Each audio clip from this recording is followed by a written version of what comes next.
I'm Troy Beverly, and this is Pan-African News. Somalia. Egypt delivers second cargo of weapons to Somalia in a month. An Egyptian warship delivered a second cache of weapons to Somalia, including anti-aircraft guns and artillery, on Sunday, September 22, 2024.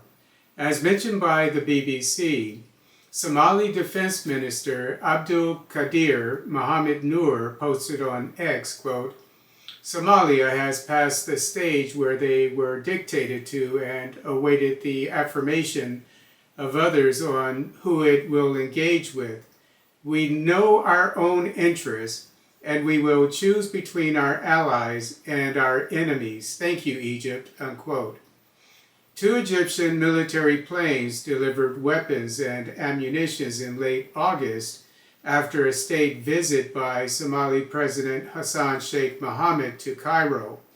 Egypt and Somalia both have a bone to pick with Ethiopia, as Egypt is still at loggerheads with Ethiopia for building the Grand Ethiopian Renaissance Dam, which is projected to have a capacity of 6,000 megawatts, while Somalia considers Ethiopia as violating its sovereignty after Ethiopian Prime Minister Abiy Ahmed signed a memorandum of understanding with breakaway Somaliland for Ethiopia to lease 20 kilometers of coastline at the Gulf of Aden to establish a navy in exchange for possibly recognizing Somaliland as an independent state.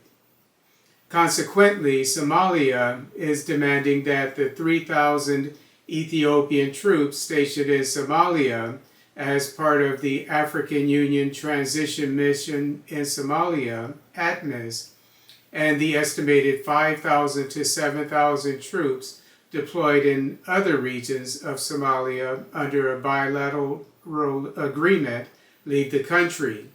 Meanwhile, Egypt is planning on deploying up to 5,000 troops in support of a new AU force, which will replace the ATMIS force, and a reported additional 5,000 troops to deploy separately under a bilateral agreement.